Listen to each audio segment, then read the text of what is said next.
The sound of breaking glass should have been the warning.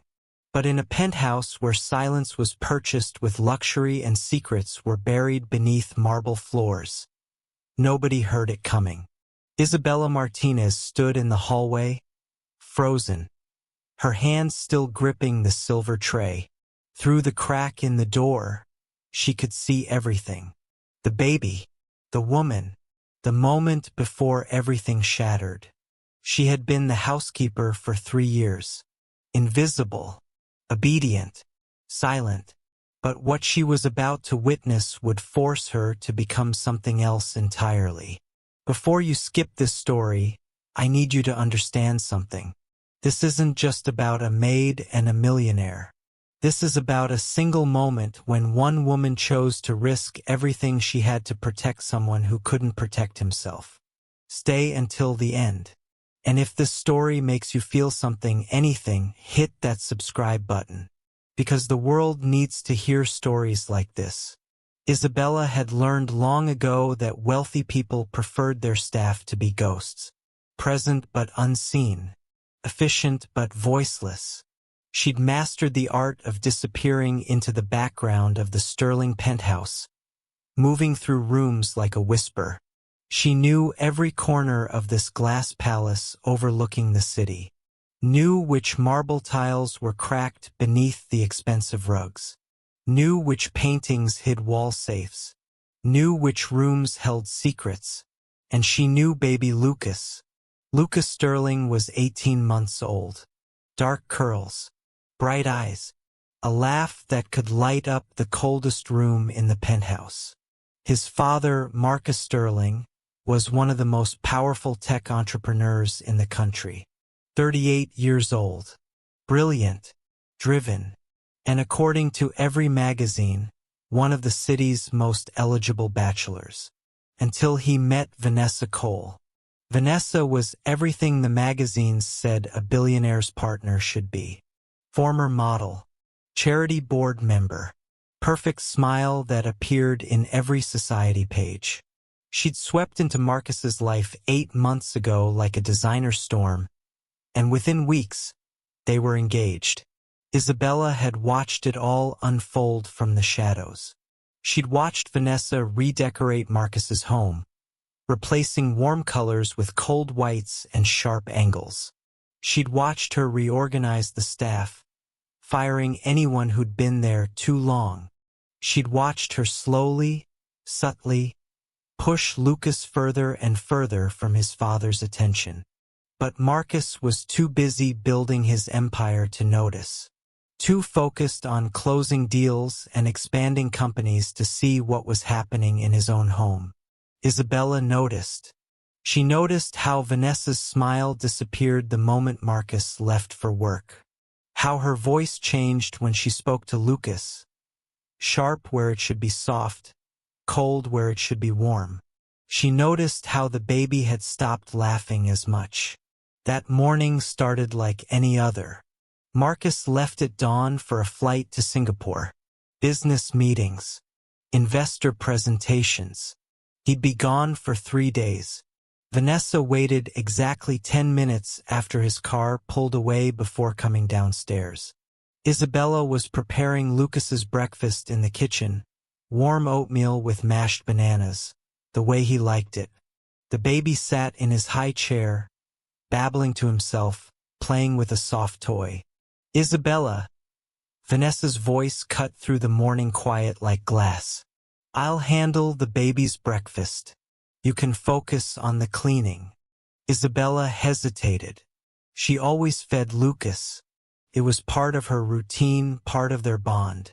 Miss Vanessa, I said I'll handle it. Vanessa's smile was cold. Surely you have other duties? Isabella's instincts screamed. But she was the help. Vanessa was about to become Mrs. Sterling. What could she say? She nodded, set down the bowl, and left the kitchen. But she didn't go far. Something made her pause in the hallway, made her stay close, made her watch through the crack in the door. Vanessa stood over Lucas, her expression transforming the moment she thought she was alone. The practiced warmth vanished, replaced by something that made Isabella's blood run cold. Disgust. You, Vanessa said softly to the baby, are a complication, an obstacle, a constant reminder of your father's past mistakes. Lucas looked up at her, confused. His small hand reached out, seeking the warmth children instinctively search for. Vanessa pulled back. Don't touch me with your sticky hands. Isabella's heart pounded. She should intervene, should walk back in. But she was paralyzed, watching. Vanessa picked up the bowl of oatmeal Isabella had prepared, looked at it, then deliberately poured it into the sink.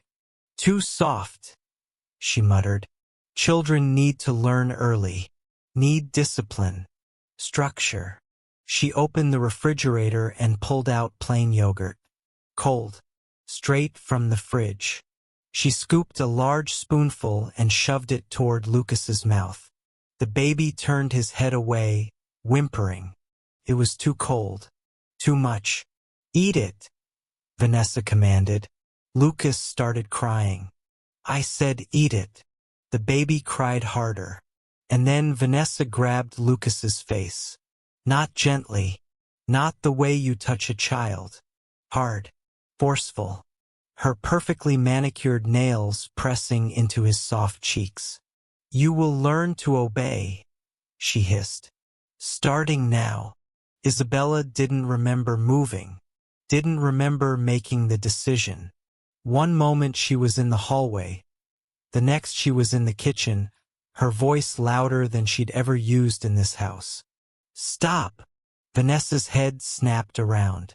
For a fraction of a second, something ugly flashed across her face. Then the mask slammed back into place. Isabella, she said smoothly, releasing Lucas. Is there a problem? Isabella's hands were shaking. She'd just challenged her employer's fiancé. She could be fired, blacklisted, deported. Her visa depended on this job. But Lucas was still crying, his little face red where Vanessa's nails had pressed. The baby, Isabella managed. He's upset. Children cry, Vanessa said dismissively. They need to learn. He's 18 months old. Exactly.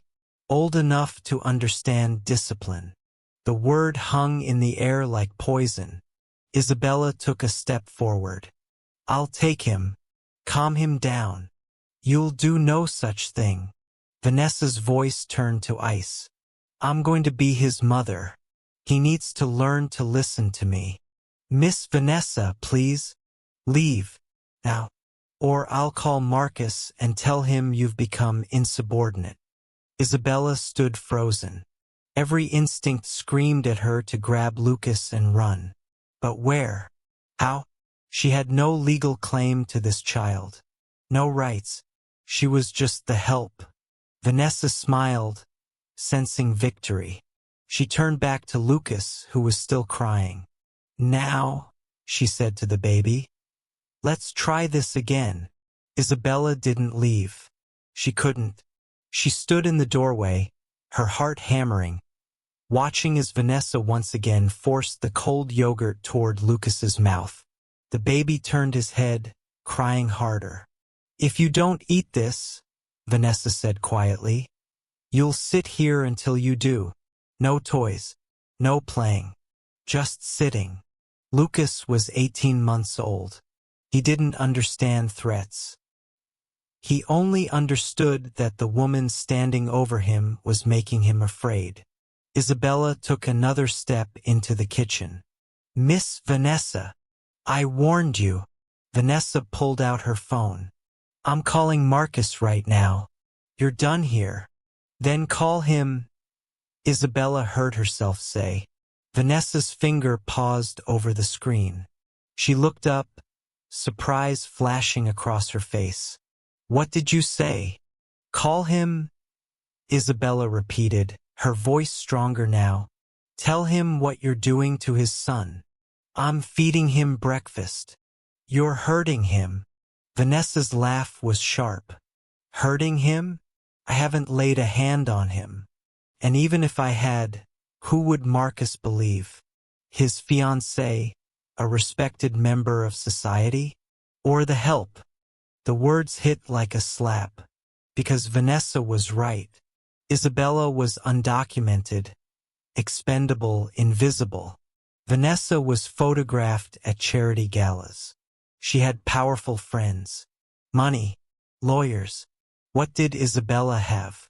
Nothing, except the truth. He would believe what's right, Isabella said quietly. Vanessa's expression darkened. She set down the phone and walked slowly toward Isabella. When she spoke, her voice was soft. Dangerous. Let me explain something to you. I don't know what country you crawled here from, and I don't care. But in this world, people like you don't challenge people like me. You keep your head down, you do your job, and you stay silent. That's how this works. She stepped closer. Marcus is going to marry me. This penthouse, this baby, this life. It's all going to be mine. And you? You're going to disappear. One way or another. Isabella felt fear crawl up her spine. But she also felt something else. Something that had been building for months as she watched Lucas's light slowly dim. Rage. You don't love him, Isabella said. You don't even like him. Love. Vanessa laughed. Love is for people who can't afford lawyers. I don't need to love him. I just need him out of the way. The words hung in the air. Lucas had stopped crying, sensing the tension. He looked between the two women, his small face confused and afraid. Isabella made a decision. No, she said simply. No, I won't let you hurt him. Vanessa's eyes narrowed. You won't let me? You have no power here. Then you'll have to go through me. For a long moment, they stood facing each other. The wealthy fiancé and the invisible maid. Two women on opposite sides of every divide that mattered in this world. Except one. Both of them knew that what happened in the next few minutes would determine Lucas's future. Vanessa moved first. She walked to the kitchen counter and picked up a heavy glass vase. A $10,000 piece of art that Marcus had bought at auction. If you don't leave right now, Vanessa said quietly, I'm going to drop this. It's going to shatter. And when Marcus calls to ask what happened, I'm going to tell him you threw it at me in a rage. That you've been unstable, dangerous, that I had to fire you for everyone's safety. Isabella's breath caught. It was perfect, brilliant. Who would question it? The documented evidence of a broken vase. Vanessa's word against hers. You'll never work in this city again, Vanessa continued. I'll make sure of it. I'll call immigration. The vase slipped from her hand. Time seemed to slow as it fell. Isabella watched it tumble through the air, watched it hit the marble floor, watched it explode into 1,000 glittering pieces. But Vanessa hadn't dropped it on purpose. Lucas had reached out from his high chair, reached farther than anyone thought an 18-month-old could, and grabbed the electrical cord from the coffee maker on the counter. The cord pulled. The coffee maker tipped. Hot coffee sprayed across the counter toward Vanessa. She jumped back with a scream. The vase fell. Glass scattered everywhere. And in the chaos, Isabella moved. She grabbed Lucas from his high chair and ran. Isabella didn't think. Couldn't think. She just ran. Through the kitchen, through the dining room, down the hallway toward the service entrance. Lucas clutched in her arms, his small body pressed against her chest. Behind her, she heard Vanessa screaming. Security! Stop her! She's kidnapping the baby! The words sent ice through Isabella's veins. Kidnapping. That was a crime. A serious crime. She'd go to prison. Be deported. Never see her own family again. But Lucas was crying again. and this time it was the scared cry. The one that said the world had become too big and too frightening. "Shoo!" Isabella whispered, still running. "Shoo, Mijo. It's okay. I've got you." She hit the service stairs, 23 floors to the ground. No time to wait for the elevator. Security would be coming. Her legs burned as she took the stairs 2 at a time, one hand gripping Lucas, the other on the railing. Floor 22, 21, 20. Her phone rang. Vanessa's number. She ignored it. It rang again, again, again. On the 15th floor, Isabella's legs nearly gave out. She wasn't young anymore, 52 years old, and she'd spent 30 of those years cleaning other people's houses. Her knees ached, her lungs burned, but she kept moving. On the 10th floor, her phone rang with a different number. Marcus Sterling. Her hand hovered over the phone. Should she answer? Tell him what happened? Would he believe her? Vanessa had been right about one thing. Who would Marcus believe? Isabella let it ring.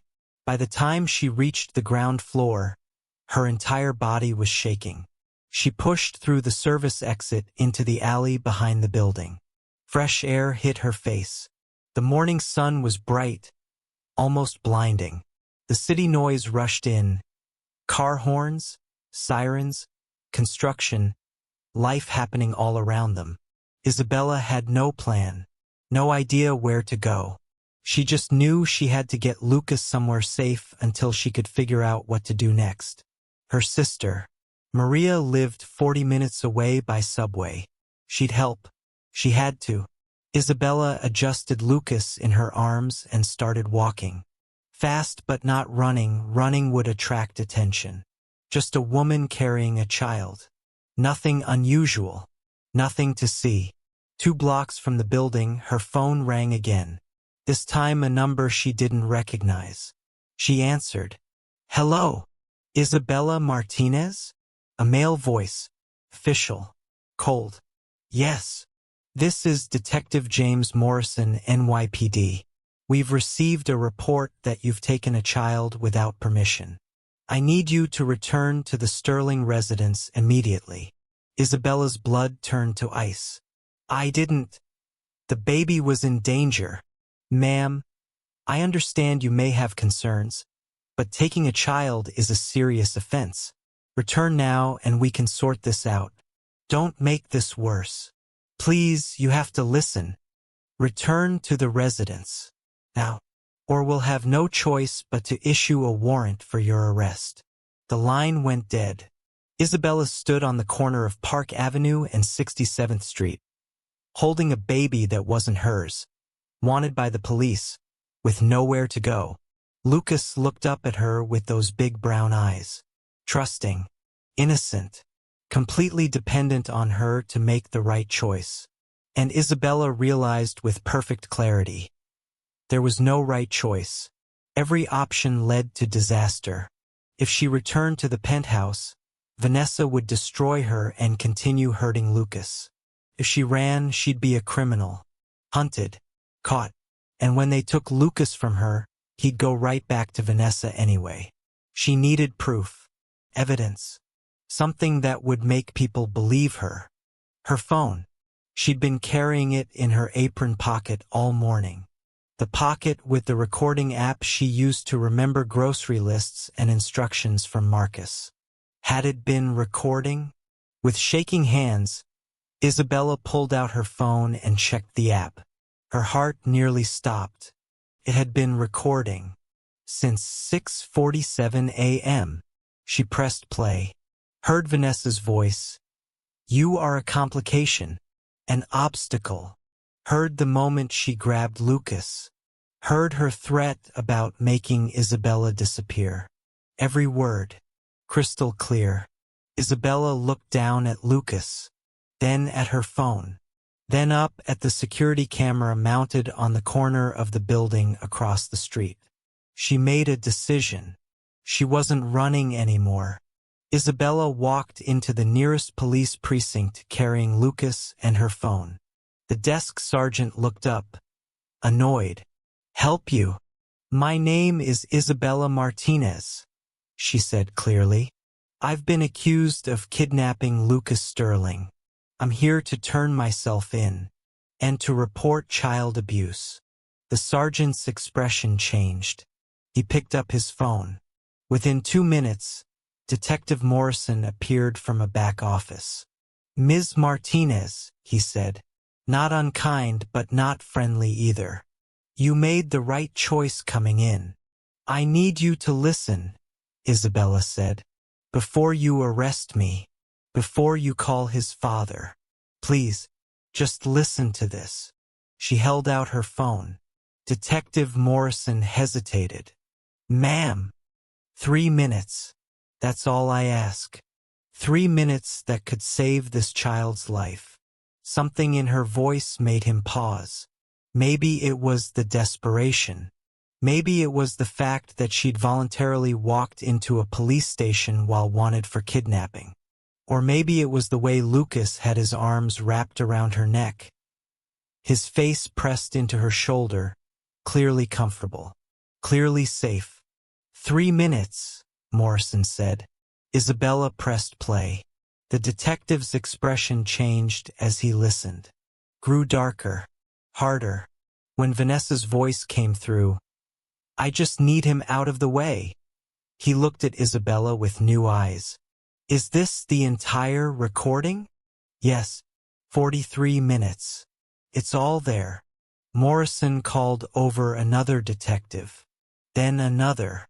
They listened to the whole thing. When it finished, Morrison looked at Isabella. "Ms. Martinez, I need you to stay here. Don't leave.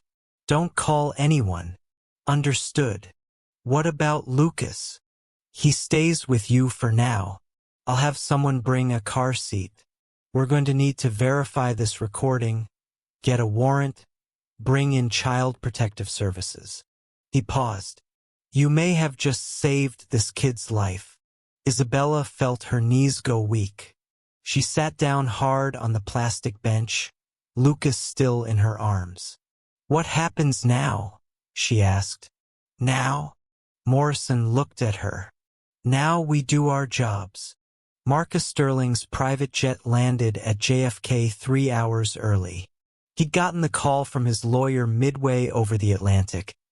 "Your fiancé has accused your housekeeper of kidnapping your son. But there's been a development. Get home immediately."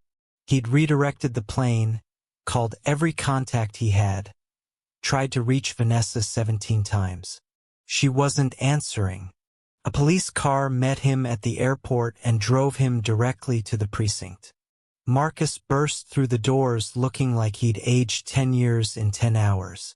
His perfect hair was disheveled, his custom suit wrinkled, his eyes wild. "Where's my son?" he demanded. Detective Morrison stepped forward. "Mr. Sterling, your son is safe. He's with Ms. Martinez in the conference room." "The woman who kidnapped him?" "The woman who protected him," Morrison corrected. "Sir, you need to listen to something before you see him. I need to see my son. And you will. But first, you need to hear this." They took him to an interview room. Morrison pressed play on the recording. Marcus listened to the first 30 seconds with his jaw clenched. By minute 2, his face had gone pale. By minute 5, he had his head in his hands. When Vanessa's voice said, "I just need him out of the way," Marcus looked like he might be sick. The recording ended. Silence filled the room. "Where is she?" Marcus asked quietly. "Where's Vanessa?" "We have units on the way to your residence now. We'll be bringing her in for questioning. I want to see my son." They brought him to the conference room where Isabella sat with Lucas asleep in her lap. The baby had exhausted himself crying and had finally fallen asleep against her chest. His small hand fisted in her shirt. Marcus stopped in the doorway, just stopped and stared. Isabella looked up at him, her eyes red from crying, her face exhausted. her whole body radiating the kind of fear that comes from knowing you've risked everything. "Mr. Sterling," she began, "I'm so sorry. I know I shouldn't have taken him, but she was hurting him and I couldn't." "You saved him," Marcus interrupted. His voice broke. "You saved my son." Isabella's eyes filled with tears. Marcus crossed the room and knelt beside her. He looked at Lucas sleeping peacefully, then up at Isabella's face. "How long?" he asked. "How long has this been happening?" "I don't know. Months, maybe. Small things at first. Cold voices. Rough handling. But this morning was different. This morning Isabella's voice broke. "I couldn't let her hurt him." Marcus reached out and touched his son's head gently. Lucas stirred but didn't wake. "You could have ignored it," Marcus said. "You could have looked away, stayed silent, kept your job, stayed safe." "No," Isabella said simply. "I couldn't." "Why? He's not your child. You don't owe us anything. Why risk everything?" Isabella looked down at Lucas, touched his soft hair, thought about her own children back in Guatemala, grown now with children of their own, thought about all the years she'd spent in this country, working, sending money home, sacrificing everything so her family could have better lives. "Because someone has to protect the children," she said quietly. "Always, no matter the cost." Marcus's eyes filled with tears. He stood up quickly, turning away, pressing his palms against the wall. "I didn't see it," he said. "I was so focused on work, on deals, on building the business. I didn't see what was happening in my own home, to my own son." "She was careful," Isabella said. "Only when you were gone." Marcus turned back. "Did she ever hurt him? Physically?" "Not that I saw. But her words." Isabella trailed off. "Words can hurt too, especially to a child who doesn't understand them yet. How do I fix this? How do I—" Marcus stopped, took a breath. "What do you need? Money? A lawyer? Legal status? Name it. Anything." "I need to know Lucas will be safe," Isabella said. "That's all. He will be. I promise you. She'll never get near him again." Marcus paused. "And you'll never have to worry about work or legal status or anything again. I'm going to make sure." "Mr. Sterling," Isabella interrupted gently, "I didn't do this for a reward." "I know. That's why you deserve one." Vanessa was arrested at the penthouse 2 hours later. The video from the recording, combined with security footage from the building and testimony from other staff members who'd witnessed her behavior, built an overwhelming case. She was charged with child endangerment, making false police reports, and attempted witness intimidation. Her lawyer tried to spin it, tried to claim misunderstandings and stress, but the recording didn't lie. The trial was quick, brutal. Vanessa's perfect mask shattered on the witness stand as prosecutor after prosecutor played that recording, showed that footage, brought forward witness after witness. The maid who'd been fired 3 months earlier for being too familiar with Lucas. The nanny before Isabella who'd quit after 1 week, citing Vanessa's concerning behavior. The delivery driver who'd once heard Vanessa screaming at the baby through an open window. All the people who'd seen something wrong but stayed silent. All the people who'd looked away. Vanessa was sentenced to 2 years in prison and 5 years probation. She was also banned from ever working with children. As they led her out of the courtroom, She looked directly at Isabella sitting in the gallery. Her eyes held no remorse, only rage at being caught. Isabella met her gaze steadily, then looked away. Vanessa no longer mattered. Marcus had kept his word. He'd hired the best immigration attorney in the state, and within 6 months, Isabella had her legal status. She was no longer afraid of being deported, no longer invisible. But the biggest change was in Lucas. The child who'd stopped laughing slowly learned to laugh again. Learned that not every adult would hurt him, that his father was there, that Isabella would protect him. Marcus asked Isabella to stay, not as a housekeeper, but as Lucas's nanny.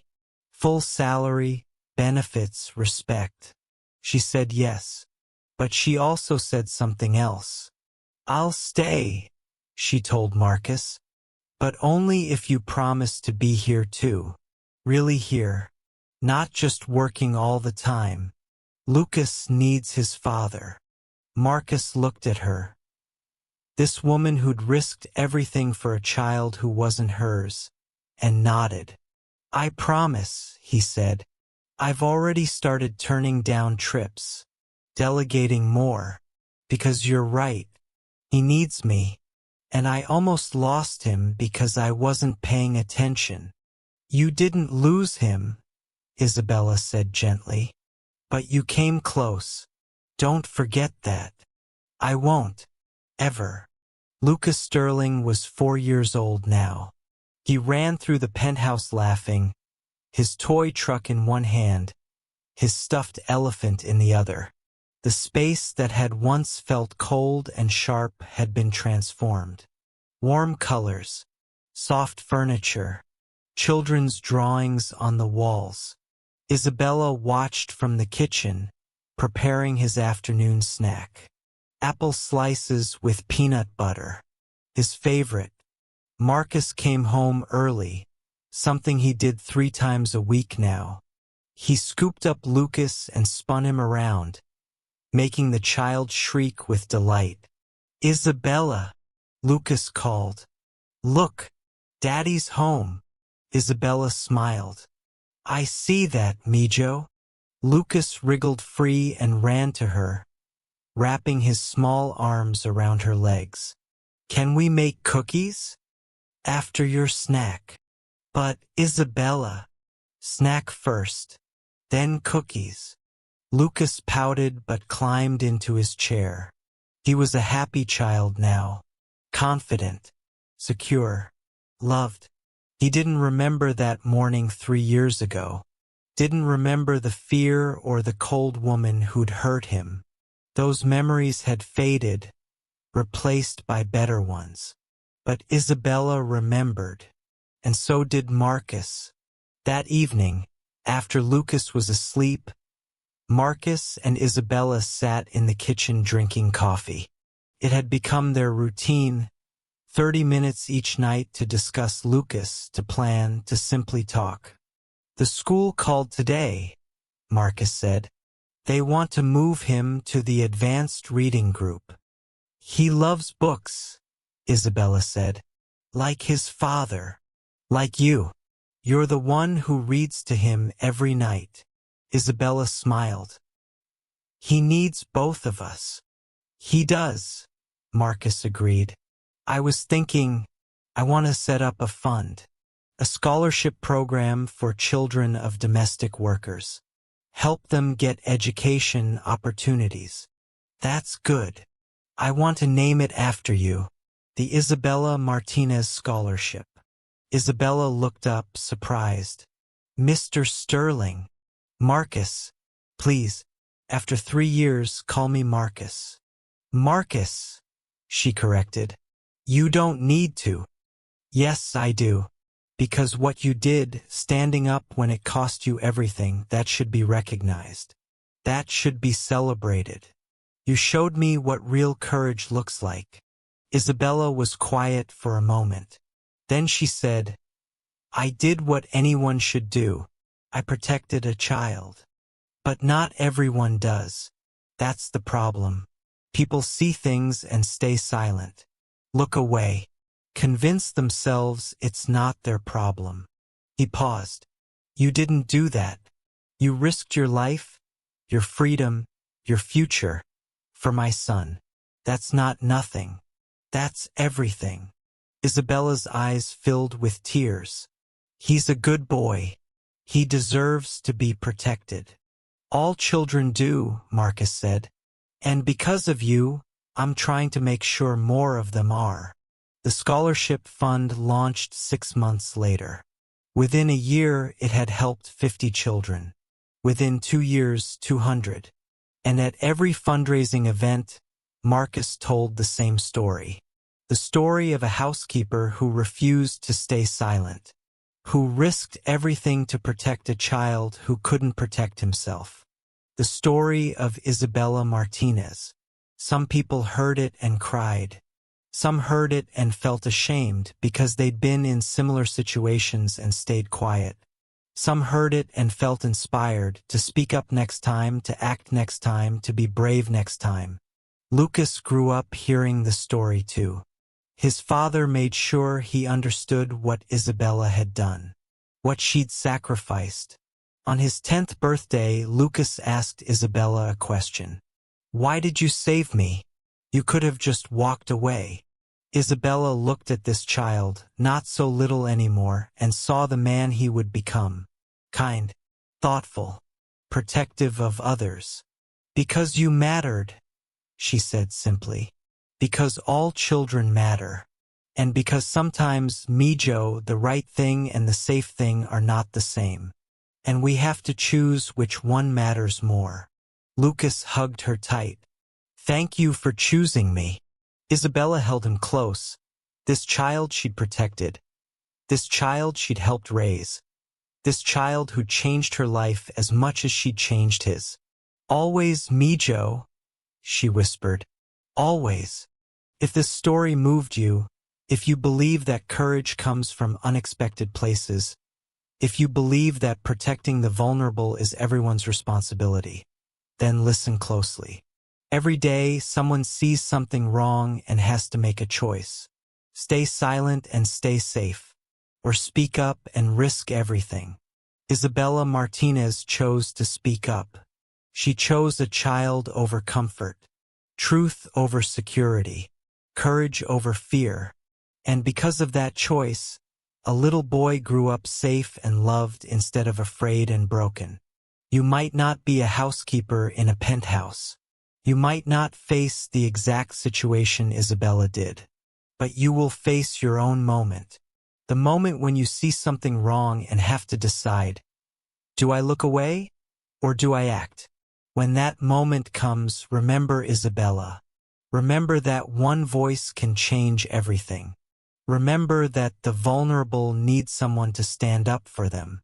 And be the person who refuses to stay silent. Subscribe to this channel if you believe in stories that matter. Hit that like button if this story touched your heart. Share this with someone who needs to be reminded that courage is always worth the cost. Because the world doesn't change when everyone stays comfortable. It changes when someone decides that protecting the innocent matters more than protecting themselves. Be that someone. Be the voice that refuses to stay silent. The world is waiting for more people like Isabella Martinez. Will you be one of them?